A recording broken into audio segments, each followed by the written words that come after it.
Today, as a result of the collapse of the American middle class, it's not widely known, but it is true, that American workers today work the longest hours of any people in the industrialized world.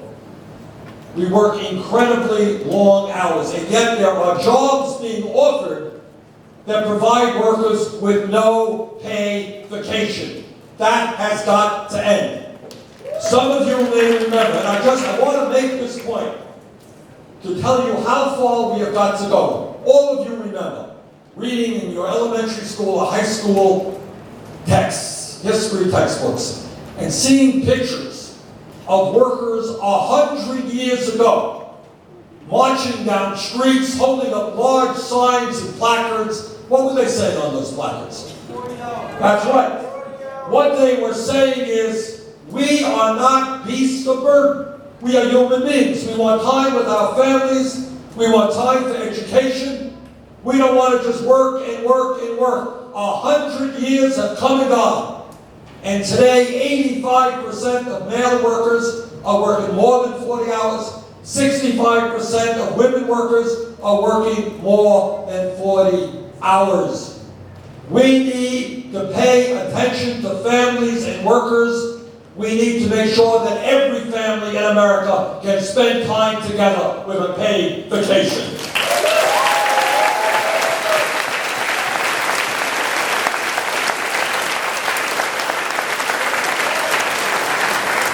That is not a radical idea. It exists in every other major country on earth. Now, when posters go out and they call you up and they say, "What's on your mind?" The issue foremost on the American people's minds over and over again is a four-letter word called jobs. Why is that? Well, I'll tell you why. Because people are very worried about the fragility of the American economy. If you are 50 years of age, you're worried that tomorrow you're going to walk into work and your boss says, "Well, I'm sorry, had to let you go. We hired somebody half your age and half your pay." If you are a young person with a high school degree, young person with a college degree, you know how hard it is to get out there and find a decent paying job. If you're a worker in a factory, you're afraid of going to work tomorrow and find out that your boss says, "Sorry, we shut down, we're moving to China." In my view, we need a major federal jobs program to rebuild our crumbling infrastructure to put millions of people back to work.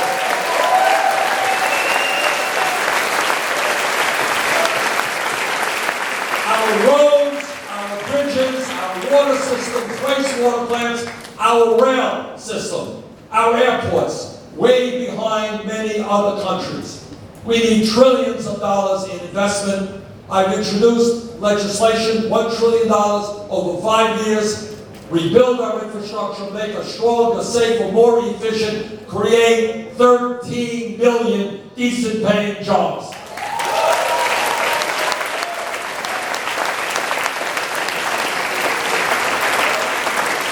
And when we talk about the economy, it is not just creating jobs, it is saving jobs. You are looking at a senator and a former congressman who voted against NAFTA, CAFTA, permanent normal trade relations with China, and is going to lead the effort against the Trans-Pacific Partnership.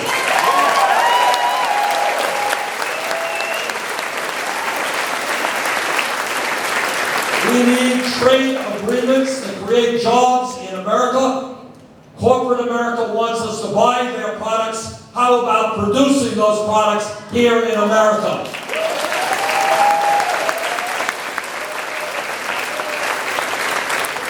When we talk about the economy, we cannot avoid the elephant in the room. And when we talk about greed, and we talk about recklessness, and when we talk about illegal behavior, these are just a few of the words to describe the people on Wall Street who have wrecked our economy and are prepared to wreck it again.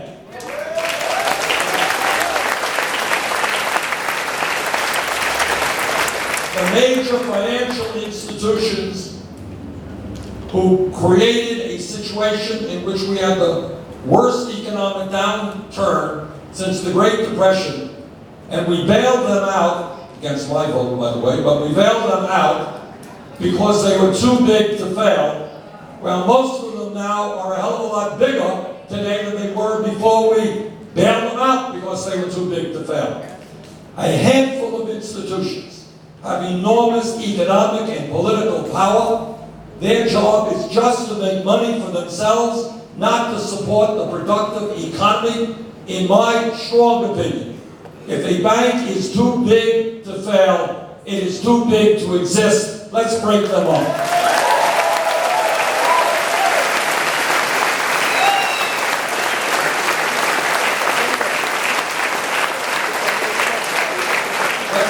Banking system that works with small business, works with homeowners, a banking system that does not have interest rates of 15 or 20% on credit cards. Let's create a banking system that works for the middle class, not a banking system whose business model is greed and fraud. Now, there's an issue out there. When people often say to me, they say, well, Bernie, what is the most important issue? It's hard to describe. There is no one important issue. There are so many. But here's one issue that impacts every other issue. It's not a sexy issue, but it is an issue that impacts what happens in America and what will happen in America. And here's the simple truth. 5 years ago, the United States Supreme Court, by a 5-4 vote, said to the billionaires of this country through the Citizens United decision, they said, billionaires, you already own most of the economy. We are now going to give you the opportunity to purchase the United States government, and that is exactly what they are attempting to do right now. When you have one family, the Koch brothers, an extreme right-wing family that wants to eliminate Social Security, Medicare, Medicaid, federal aid to education, the Environmental Protection Agency. One family prepared to spend almost $1 billion in this campaign. That is more money than either the Democratic Party or the Republican Party. When you have a situation like that, ladies and gentlemen, that is not democracy. That is oligarchy, and that is why we are overturning Citizens United.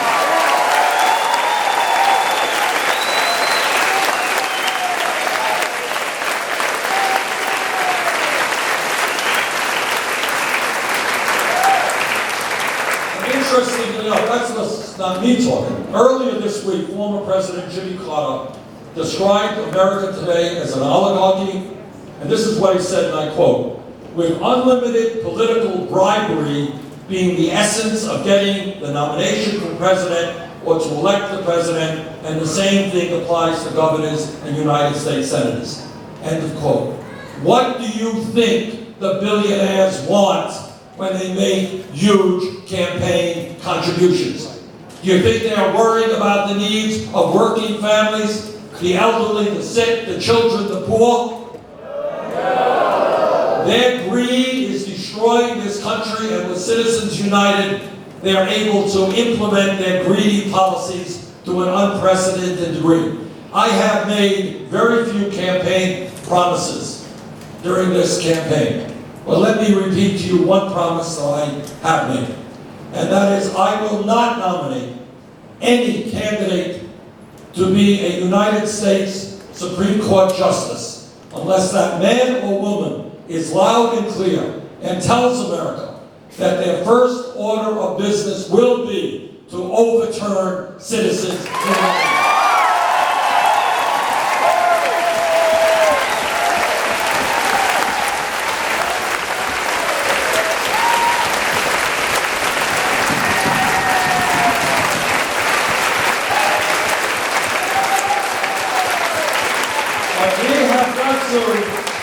We have got to go beyond overturning Citizens United. That just takes us back to where we were 5 or 6 years ago. I would suppose if you scratched me deeply enough, you went into me as deeply as you could, what you would find is that I am a fierce believer in democracy. And what I am embarrassed about and upset about is we just had an election last November where 63% of the American people didn't vote, 80% of young people didn't vote. And we got governors and legislatures all over America trying to make it harder for people to vote through voter suppression. What I believe in is exactly the opposite. I want America to have the highest voter turnout of any country on earth. I want to make it easier for people to participate in the political process.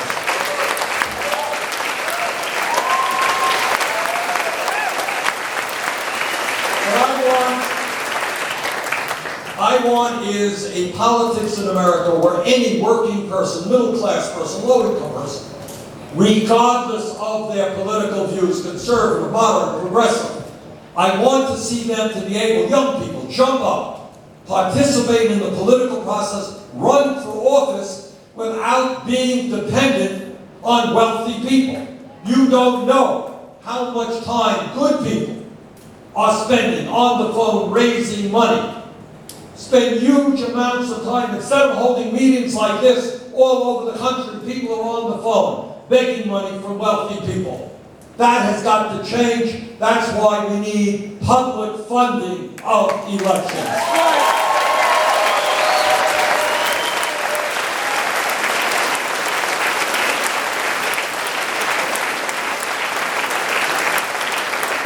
Democracy means here in New England, we got town meetings, one person, one vote, we disagree with each other, we respect each other's point of view, we participate in the political process. I want to see that all over this country. And it's an issue which I raised a few months ago, which I'm happy to tell you is resonating strongly all over this country. And here's the issue. Everybody in this room knows that we live in a very competitive global economy. And everybody knows that if our economy is to succeed, we need to have the best educated workforce in the world. I get, well, I don't know the word to use, just extremely depressed to know that today in America, hundreds of thousands of bright, young, qualified people who have so much to offer our country, people who want to make it out of poverty and make it into the middle class. They are unable to go to college for one simple reason: their families do not have the necessary funds. That is wrong. And that is why I have introduced legislation and will implement as president a process by which every public college and university in America is tuition free.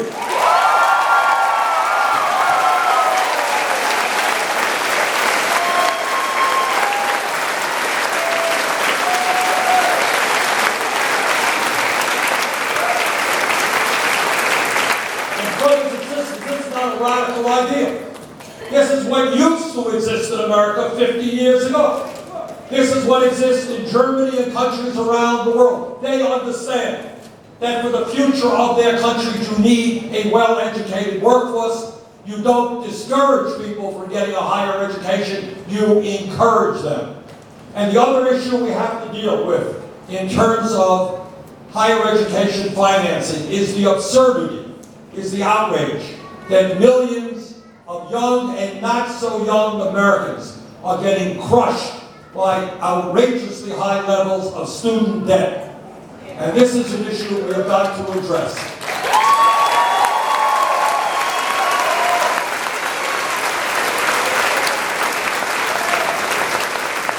Last year, I met with a group of people, a young woman, whose crime in life was that she went to medical school, graduated, and is now practicing primary health care with low-income people, exactly the kind of doctors we need.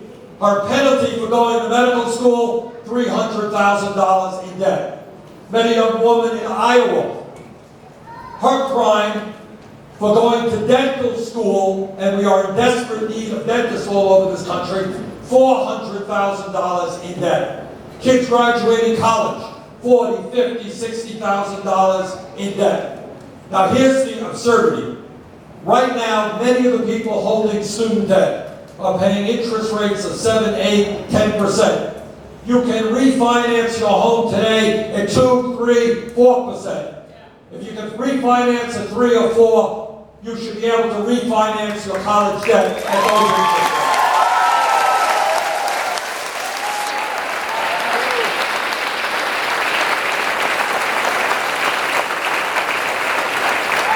Furthermore, the United States government, which owns huge amounts of debt from working class families, should not be profiteering off of those high interest rates.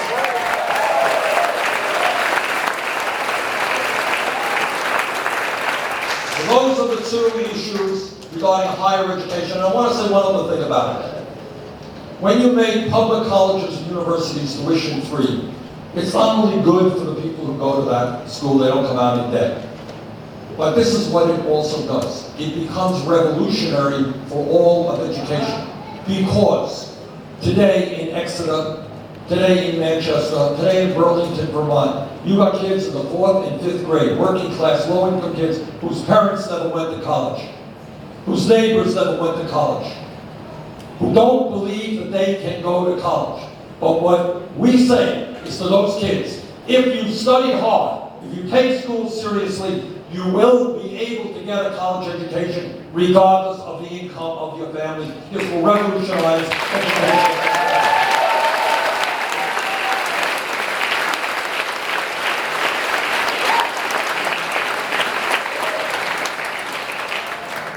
There is an issue out there that is almost unique in its magnitude.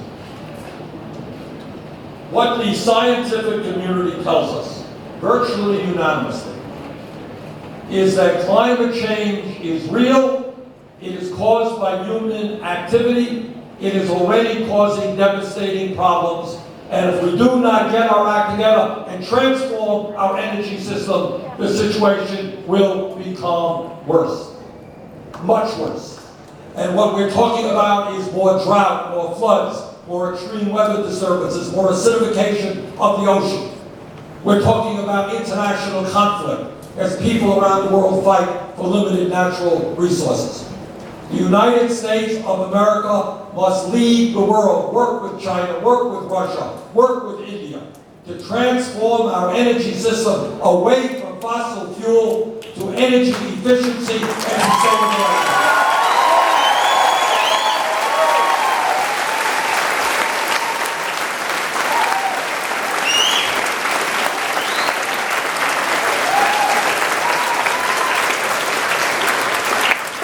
There's another issue that we have got to have the courage to address.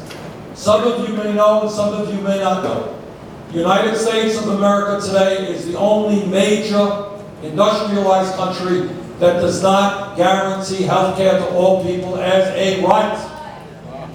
We have made gains as a result of the Affordable Care Act, but 35 million people still have no health insurance. Many people, including people in this room, are underinsured with high deductibles and high co-payments. We need, in my view, to join the rest of the world and say that health care is a right of all people, and we do it through a Medicare for all single-payer program.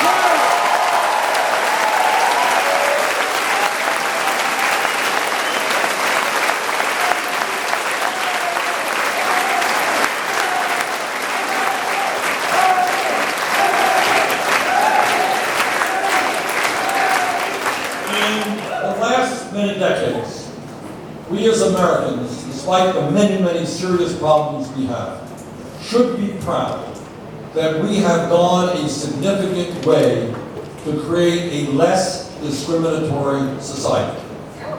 If we were sitting in this room 30 or 40 years ago and somebody said, you know, I think in 2008, we're going to elect an African American to be president of the United States and re-elect him. 4 years later, people would have said, you're nuts.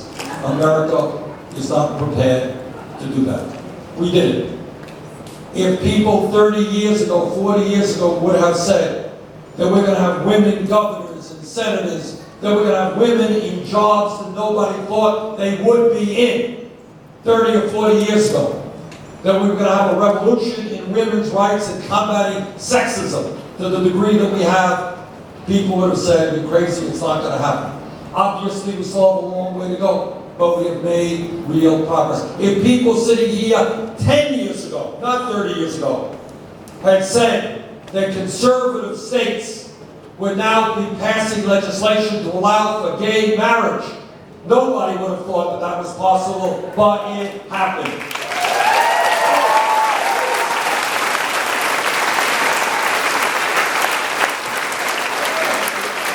We have made progress, but we should all be aware that in terms of racism, in terms of sexism, in terms of homophobia, we still have a long way to go. And I don't have to tell anybody in this room, because I know you feel the same as I do, that when you see videotapes or hear about people like Sandra Bland, or Michael Brown, or Rakia Boyd, or Eric Garner, or Walter Scott, or Freddie Gray, or Tamir Rice, or just the other day, Samuel DeBose, a guy who was shot in the head while he was sitting in his car. All of you know that racism exists today in America. We've got a long way to overcome it, and we need to play an active role in reforming our criminal justice system.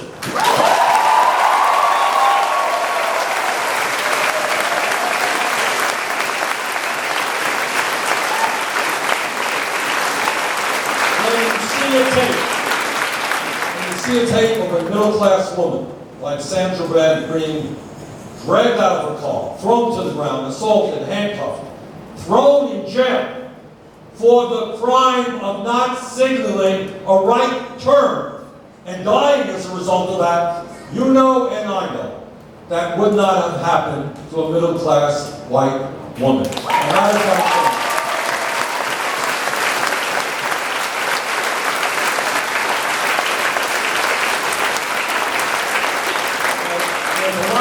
About, and I'm not going to get into a great length right now, but this is some of what we have to do. When you turn on TV and you look at Ferguson, Missouri, and you see what looked like an armed fortress, you see police departments look like they're invading the town that they're supposed to protect. That is not the way police departments in America should function. They should not be seen as an oppressive force.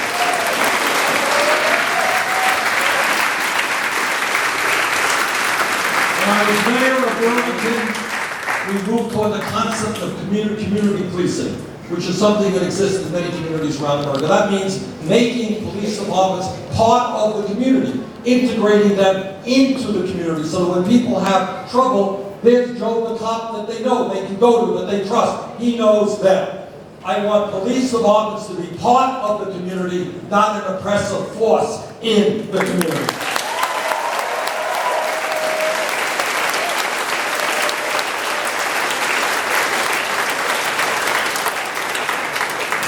For people who have committed crimes that have landed them in jail, there needs to be a path back from prison.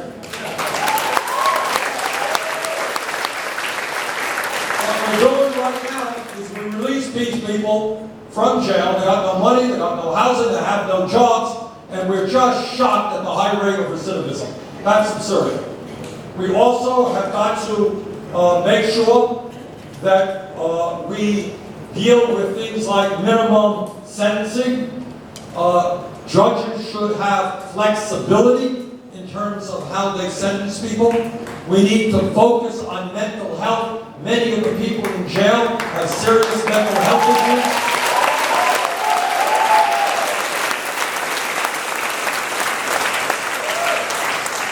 We need to take a hard look at how we deal with non-violent offenders. We should not be sending so many non-violent offenders to jail.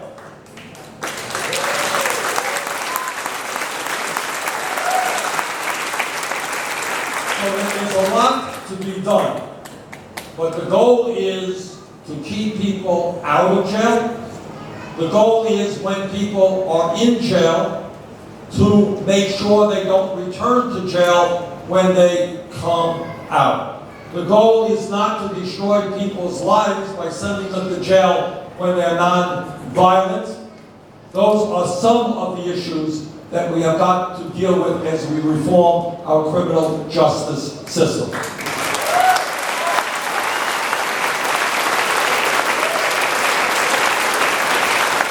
And also, in my view, what we have got to do is understand that there are 11 million people in this country who are undocumented.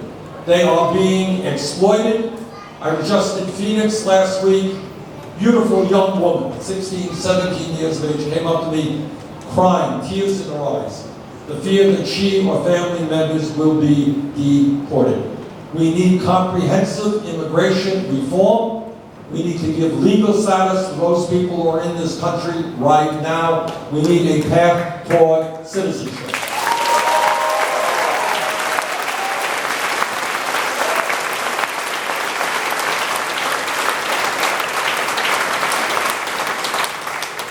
Let me conclude by asking you to go outside of conventional wisdom. What goes on in this country is many of us develop a small worldview, a petty worldview. And we have liberals saying, well, isn't it great? They only cut education by 2%. Not good. Our job is to understand this is today the wealthiest country in the history of the world. If we were a poor country, an impoverished country, I would come before you and say, well, I'm sorry. We can't have health care for all people. We can't afford it. We can't provide college education for all of our people. We're poor. We can't afford it. We can't have a decent child care system. We are poor. This is not a poor country. This is the wealthiest country in the history of the world. And if we stand together, there is nothing that we cannot accomplish.